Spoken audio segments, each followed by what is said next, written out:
Hello students, good morning. कैसे हो आप लोग? ठीक है, सभी अच्छे होंगे बच्चों। तो हम पढ़ रहे हैं some basic concept of chemistry, रसायन विज्ञान की मूलभूत अवधारणाएं। यह है आपका चैप्टर नंबर 1 और आज हम लेके आए हैं इसका लेक्चर नंबर 6। ठीक है, 6वां कालांश।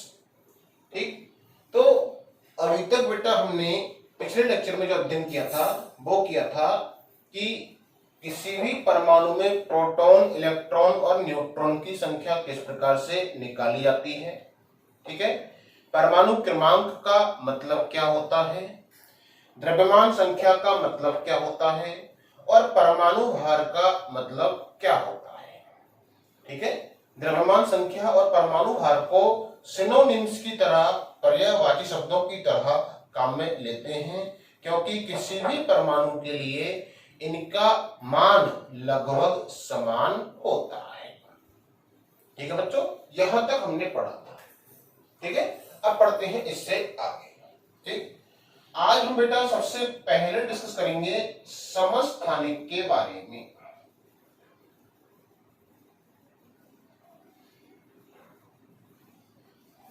आइसोटॉप्स।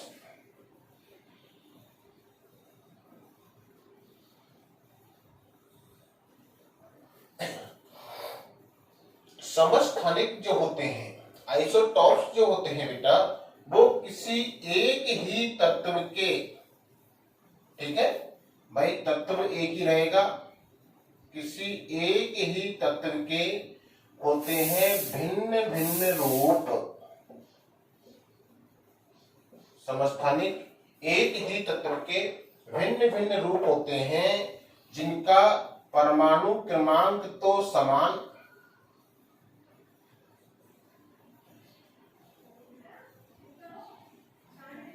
परमाणु क्रमांक क्या होता है, समान, परंतु द्रव्यमान संख्या भिन्न भिन्न होती है।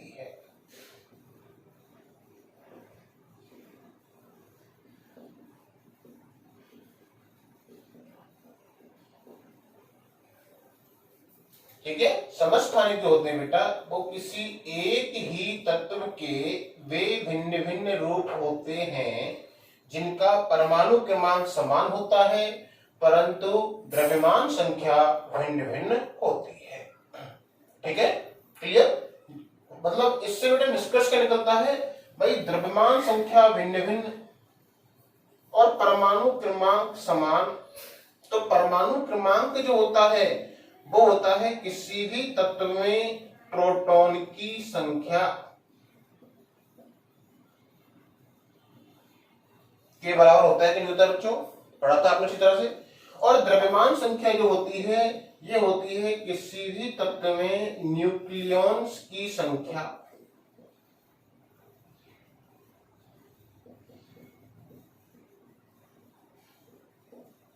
न्यूक्लियॉन्स जो होते हैं आपके, ये होते हैं न्यूट्रॉन प्लस प्रोटॉन।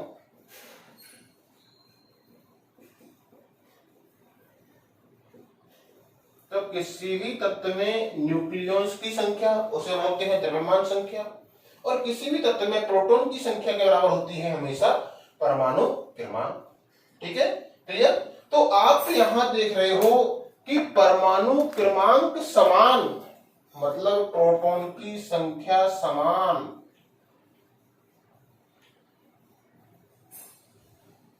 है क्या नहीं है बच्चों? ठीक है, न्यूक्लियॉन्स की संख्या भिन्न भिन्न, अर्थात भाई प्रोटॉन तो समान आपने कह दिए, तो अब क्या रहेगा डिफरेंस, न्यूट्रॉन। ठीक है, अर्थात न्यूट्रॉन की संख्या भिन्न भिन्न, उसे बोलते हैं समस्थानिक। ऐसा आपको, ठीक है, अर्थात समस्थानिक का मतलब होता है, सिंपल भाषा में कहें कि वह तत्व के वे भिन्न भिन्न रूप जिनमें न्यूट्रॉन की संख्या भिन्न भिन्न होती है और प्रोटॉन की संख्या समान होती है। ये इसकी दूसरी डेफिनेशन बन सकती है। ठीक है, वास्तविक डेफिनेशन क्या होती है बेटा कि एक ही तत्व के वे भिन्न भिन्न रूप जिनका परमाणु क्रमांक समान परंतु द्रव्यमान संख्या भिन्न भिन्न होती है समस्थानिक कहलाते हैं। ठीक है, और निष्कर्ष हमने निकाला कि भाई देखो परमाणु क्रमांक समान मींस प्रोटॉन की संख्या समान, न्यूक्लियॉन्स की संख्या भिन्न भिन्न मींस न्यूक्लियॉन्स में न्यूट्रॉन प्लस प्रोटॉन। ठीक है, प्रोटॉन आपने समान बोल दिया तो भिन्न भिन्न क्या हुई न्यूट्रॉन्स की संख्या।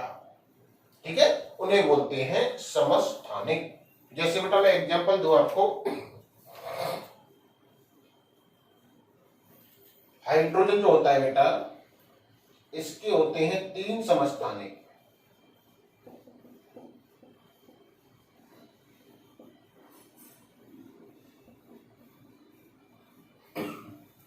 ठीक है, जैसे हम दिखाते हैं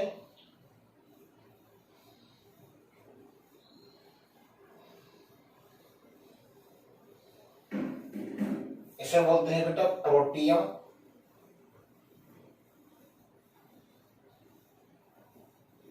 इसे बोलते हैं ड्यूटेरियम,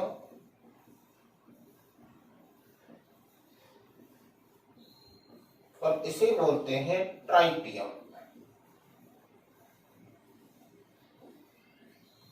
प्रोटियम, ड्यूटेरियम और ट्राइटियम।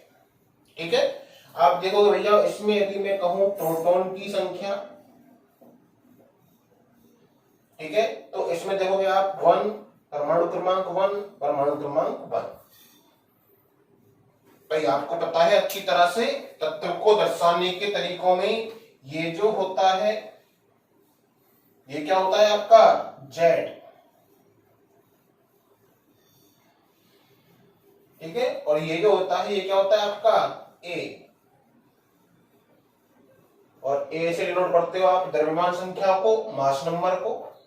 ठीक है, आपको पता था बेटा ए होता है क्या द्रव्यमान संख्या, मास नंबर, और जेड होता है आपका परमाणु क्रमांक, एटॉमिक नंबर। ये आप पढ़ चुके हो लास्ट लेक्चर में। ठीक है, क्लियर। तो आप देख रहे हो बेटा प्रोटॉन की संख्या जो है बेटा इसमें क्या है 1 1 1। ठीक है, द्रव्यमान संख्या देख रहे हो इसकी 1 है, इसकी 2 है, इसकी 3 है। क्लियर, द्रव्यमान संख्या भिन्न भिन्न है तो ये क्या है समस्थानिक। ठीक है, यदि मैं इसमें कहूं न्यूट्रॉन की संख्या, ठीक है भाई न्यूट्रॉन पे चार्ज 0 होता है, लिखते हैं न्यूट्रॉन को इस प्रकार से, प्रोटॉन पे चार्ज +1 होता है इसे लिखते हैं इस प्रकार से, इलेक्ट्रॉन पे चार्ज -1 होता है इसे लिखते हैं इस प्रकार से, न्यूट्रॉन प्रोटॉन इलेक्ट्रॉन को लिखते हैं शॉर्ट में इस प्रकार से। ठीक है, तो न्यूट्रॉन की संख्या की बात करें तो यहां हो जाएगा बेटा 1 - 1, क्योंकि आप जानते हो a - z। भाई कैसे निकालते हो आप a - z equals to neutron की संख्या, पढ़ा था आपने पिछले लेक्चर में। ठीक है, यहां निकालोगे आप 2 - 1 और यहां निकालोगे आप 3 - 1। ठीक है, तो आप देख रहे हो भैया न्यूट्रॉन की संख्या भिन्न भिन्न आ रही है।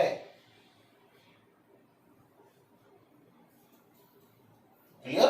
तो समस्थानिकों का मीनिंग है बेटा सिंपल भाषा में कि तत्व के वे भिन्न भिन्न रूप जिनके परमाणु क्रमांक समान जबकि द्रव्यमान संख्या भिन्न भिन्न होती है समस्थानिक कहलाती है। ठीक है, अर्थात प्रोटॉन की संख्या समान, न्यूट्रॉन की संख्या भिन्न भिन्न होती है। ठीक है, ये हुई बात बेटा समस्थानिक की। हो जाए क्लियर आराम से। भाई कुछ छोटी बातें हैं बेटा परंतु बेसिक चीजें हैं, ये आएंगी तो अपन को आगे पढ़ने में और आनंद आएगा।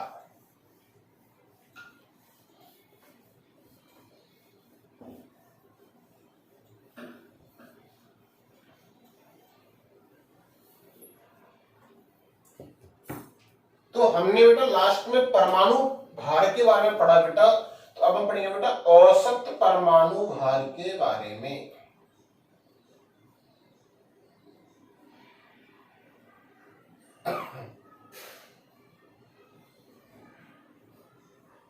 भाई होता क्या, जैसा कि आपने देखा समस्थानिक का कॉन्सेप्ट देखा, तो समस्थानिकों में भाई प्रोटियम देखा आपने परमाणु भार 1, द्रव्यमान संख्या 1। क्लियर। ड्यूटेरियम देखा द्रव्यमान संख्या 2। ट्राइटियम देखा, द्रव्यमान संख्या 3। आपसे कहते साहब हाइड्रोजन है, सर हमें कैसे पता लगेगा हाइड्रोजन का कौन सा समस्थानिक है? क्लियर? तो आपसे भाई क्वेश्चन में कहते भाई हमने हाइड्रोजन लिया, ठीक, तो हाइड्रोजन का हमें कौन सा परमाणु भार लेना है? इस सब कंफ्यूजन को, इस तरह की विवादों को खत्म करने के लिए जो कॉन्सेप्ट दिया गया था वो दिया गया था औसत परमाणु भार। ठीक है, कि किसी भी तत्व का जो परमाणु भार होता है उसे औसत परमाणु भार के रूप में लिया जाए। ठीक है, तो औसत परमाणु क्या भार क्या होता है बेटा? बेसिकली कि समस्थानिक जो भी होंगे,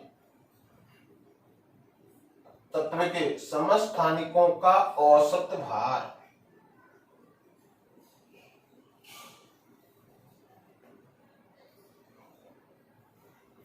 भाई होता क्या है बेसिकली बेटा कि औसत परमाणु भार जो होता है बेटा, जैसे क्या होता है, जैसे प्रकृति में अपन बात करें प्रोटियम, ड्यूटेरियम और ट्राइटियम, तो आप प्रकृति में देखोगे कि 97% तक आपका पाया जाएगा प्रोटियम अधिकांश टाइम, कुछ मात्रा में होगा ड्यूटेरियम और बहुत कम मात्रा में होगा ट्राइटियम।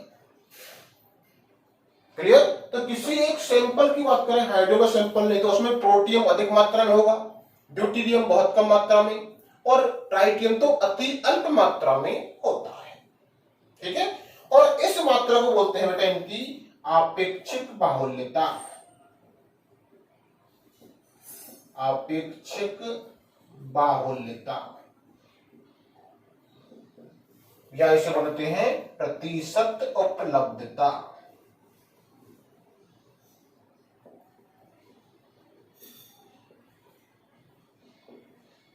तो औसत परमाणु भार जो हम निकालते हैं बेटा, वो समस्थानिकों का औसत परमाणु भार निकाला जाता है यदि किसी तत्व के, यदि कोई तत्व ऐसा है उसके भिन्न भिन्न समस्थानिक उपस्थित हैं, यदि किसी तत्व के भिन्न भिन्न समस्थानिक हैं तो उन समस्थानिकों की आपेक्षिक बाहुल्यता के अनुसार परमाणु भारों का औसत, उसे बोलते हैं औसत परमाणु भार। क्लियर?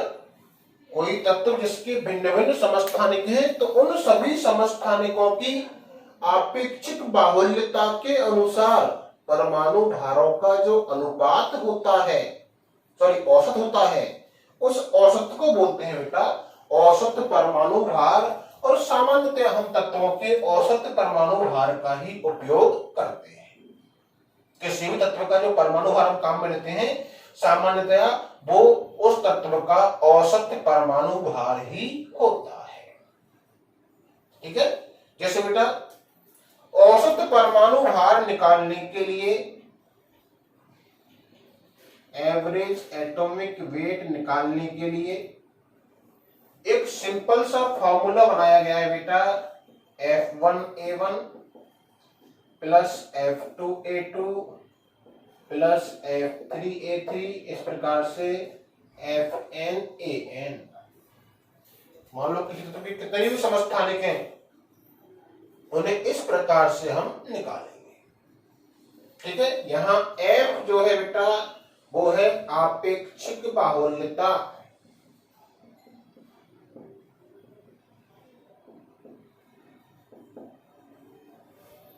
ठीक है, अर्थात जैसे कहते हैं आपसे कि भाई मेरे पास कोई क्वेश्चन ले लेते हैं बेटा इसमें, जैसे मान लो कोई कह दे मेरे पास कि क्लोरीन है,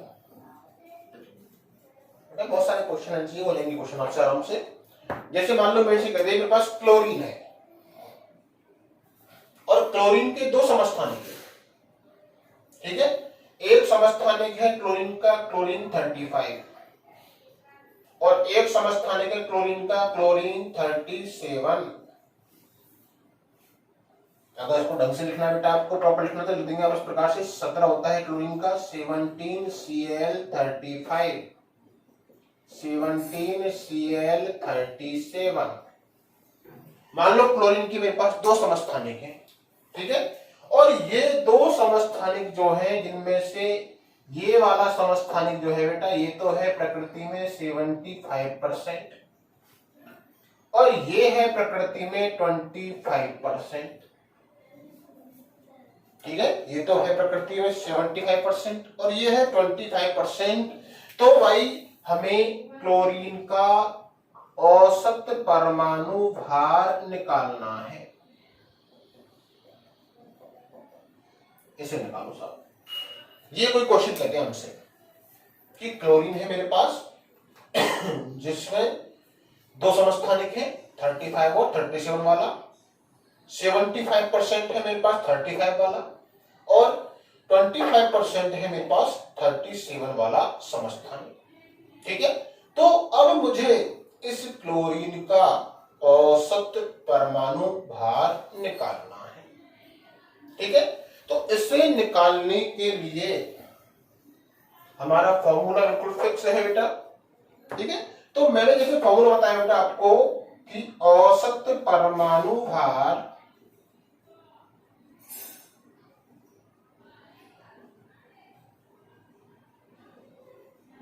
बराबर आप कह दोगे F1A1 प्लस F2A2। अब दो ही है तो हमने कर दिया इस तरह से। ठीक है, अब F जो है बेटा ये है आपेक्षिक भावनीयता, तो F1 जो हो जाएगा वो हो जाएगा 75/100। ठीक है, और F2 जो है बेटा वो हो जाएगा आपका 25/100।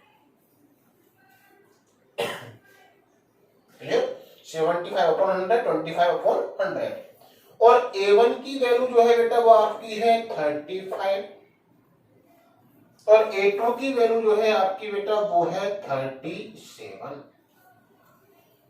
ठीक है, बस कुछ नहीं करना, आप वैल्यू पुटअप करनी है और क्वेश्चन सॉल्व करना है। ठीक है, वैल्यू पुटअप की बेटा आपने इसे मैं कह दूंगा 0.75, तो average 0.75 multiply by 35 plus 0.25 multiply by 37। ठीक है, 0.75 गुना 35, 0.25 गुना 37। ठीक है, इसे बेटा आप सॉल्व कर लीजिएगा। सॉल्व करोगे आपका आंसर आना चाहिए 35.5। ये आपका आंसर इसका आएगा औसत परमाणु भार। और क्लोरीन का एवरेज मॉलिक्यूलर वेट होता है, एवरेज एटॉमिक वेट होता है आपका यही। ठीक है ना, क्लियर। तो इस प्रकार से बेटा हम निकालते हैं औसत परमाणु भार को। इसी क्वेश्चन को दूसरे तरीके से भी पूछ सकता है आपसे। तरीका क्या बदलेगा, आपसे कह देगा साहब ये जो दो समस्थानिक हैं, ठीक है, ये समस्थानिक 3:1 में उपस्थित है। अब हमें क्लोरीन का औसत परमाणु भार निकालना है। ठीक है, तो भाई आपके कॉन्सेप्ट तो यह है बेटा आपेक्षिक बाहुल्यता के क्रम में है कि नहीं है। तो इसे आपेक्षिक बाहुल्यता में बदलने के लिए भाई इसे अनुपात को बदल लीजिए आप परसेंटेज में। तो कैसे बदलोगे भैया, अनुपात बटे अनुपातों का योग, अनुपात बटे अनुपातों का योग गुना 100। ठीक है, दूसरे की कर दोगे अनुपात बटे अनुपातों का योग गुना 100। आप देख लीजिए ये आ जाएगा आपका 75% और ये आ जाएगा आपका 25%। तो इस प्रकार से बेटा आपको एक स्टेप अप बढ़ाना पड़ेगा इस तरह के कॉन्सेप्ट में। बाकी सॉल्यूशन ये रहेगा। क्लियर। तो आपको क्वेश्चन को किसी भी तरीके से घुमाए, आपको कॉन्सेप्ट क्लियर होना चाहिए, थोड़ी सी मैथमेटिकल ट्रिक्स आनी चाहिए कि अनुपात दे रखा है, अनुपात को परसेंट में कैसे बदलेंगे भैया कि एक का अनुपात बटे अनुपातों का योग गुना 100, पता लगा कितना परसेंट है एक पदार्थ। दूसरा पदार्थ का निकालना है बेटा, उसका अनुपात बटे अनुपातों का योग गुना 100। तो पता लग गया भाई ये 3 अनुपात में है, मतलब ये 75% है, ये 1 अनुपात में है, मतलब ये 25% है। फिर आगे बेटा और परमाणु भार का आपका ये सिंपल सा कॉन्सेप्ट F1A1 प्लस F2A2 आपको अप्लाई करना है, आराम से आपका आंसर आ जाएगा। ठीक है, ये होता है बेटा औसत परमाणु भार के बारे में। ठीक है, अब बेटा मैं करा रहा हूं कुछ थोड़ी सी प्रैक्टिस। अभी मैं थोड़ी सी प्रैक्टिस करा रहा हूं बेटा। ठीक है भाई, थोड़ी सी प्रैक्टिस में क्या करा रहा हूं,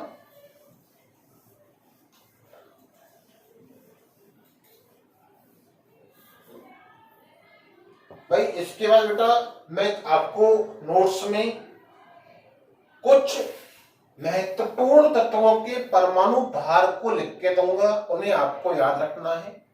जनरली परमाणु भार जो है बेटा वो परमाणु क्रमांक का लगभग दोगुना होता है, पर सभी में ये कॉन्सेप्ट एप्लीकेबल नहीं है बेटा, ये केवल एक ट्रिक है। ठीक है, ये केवल एक ट्रिक है कि परमाणु भार सामान्यतया परमाणु क्रमांक का दोगुना होता है अधिकांश तत्वों के लिए, बट नॉट फॉर ऑल।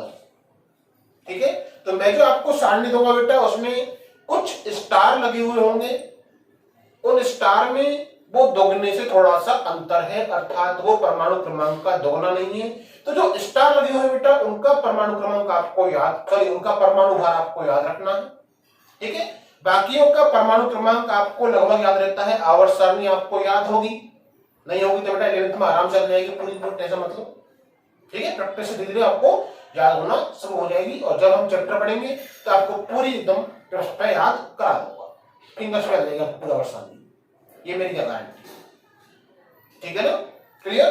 तो भाई आपको ट्रिक दिमाग रखनी है कि परमाणु भार सामान्यतया परमाणु क्रमांक का दोगुना, जैसे O होता है बेटा, O का होता है परमाणु क्रमांक 8, परमाणु होता है 16, N होता है परमाणु क्रमांक 7, परमाणु भार 40। क्लियर, ठीक है। कार्बन होता है परमाणु क्रमांक 6, परमाणु भार 12। तो ये सामान्यतः बेटा बात है, पर सभी में नहीं है, ये सभी में नहीं है। जैसे मैं कहूं बेरिलियम परमाणु क्रमांक 4 पर परमाणु भार 8 में होके क्या होता है 9। ठीक है, तो इस प्रकार से बेटा मैं आपको कुछ स्टार लगा के दूंगा इस तरह से, जिनके परमाणु भार परमाणु क्रमांक के दोगुने नहीं होते हैं, उन्हें हमें याद रखना है। वो थोड़ी सी याद रखने की बात है, वो प्रैक्टिकल वैल्यू है, उनकी कोई कॉन्सेप्ट नहीं है। क्लियर, पर प्रैक्टिस से धीरे आपको याद हो जाती है। ठीक है, क्लियर। तो ये होती है बेटा परमाणु भार के बारे में मैं दूंगा आपको सारणी। अब मैं आपको थोड़ी सी कर रहा हूं प्रैक्टिस। मैं कह दूं भाई से, भाई मुझे आप बताओ कि ये है मेरे पास CH4 मीथेन।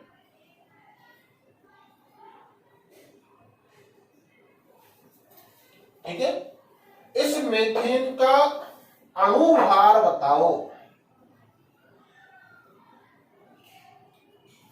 या मैं कह दूं आणविक द्रव्यमान की बात कर रहा हूं मैं फिलहाल।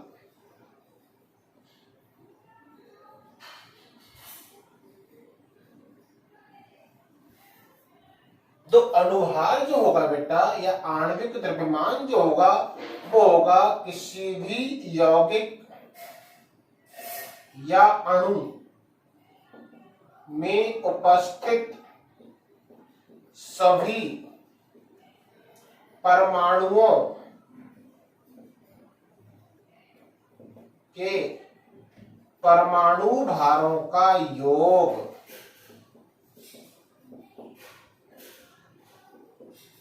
उसे कहेंगे हम अणुभार। ठीक है, आणविक द्रव्यमान जो होगा वो क्या होगा, किसी भी यौगिक या अणु में उपस्थित सभी परमाणुओं के परमाणु भारों का योग। ठीक है, उसे कहेंगे हम आणविक द्रव्यमान। क्लियर। जैसे CH4 की बात की तो CH4 में एक कार्बन है और 4 हाइड्रोजन है। इन सभी के परमाणु भारों का योग, कार्बन का परमाणु भार 12, हाइड्रोजन का 1, 1, आप इसका कंप्लीट योग करोगे, ये आ जाएगा आपके पास इसका अणुभार। क्लियर? तो इस प्रकार से बेटा आप आणविक द्रव्यमान या अणुभार निकालोगे। ठीक है, प्रैक्टिस की बात बेटा यहां पर एक बार आती है। मैं अणुभार की जगह मैं कह दूं मीथेन में मुझे कुल प्रोटॉन,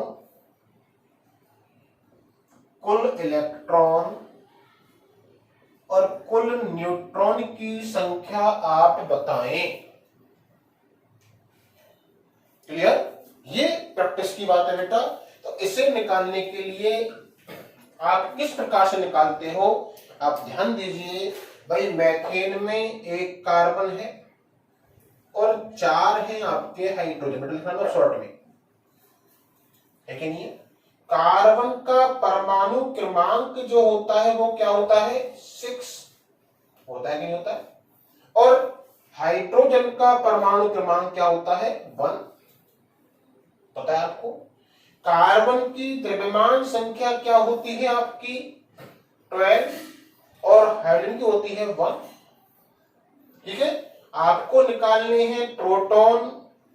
ठीक है, तो प्रोटॉन परमाणु क्रमांक के बराबर 6 प्लस 4 हाइड्रोजन है, 4 गुना 1 10 आ गए प्रोटॉन। आपसे कहे इलेक्ट्रॉन्स के लिए, आप देख रहे हो मीथेन क्या है? उदासीन है। तो उदासीन के लिए जितने प्रोटॉन उतने ही इलेक्ट्रॉन। क्लियर? आपसे कहे न्यूट्रॉन की संख्या निकालिए, न्यूट्रॉन के लिए आपने कहा इसकी द्रव्यमान संख्या 12, परमाणु क्रमांक 6।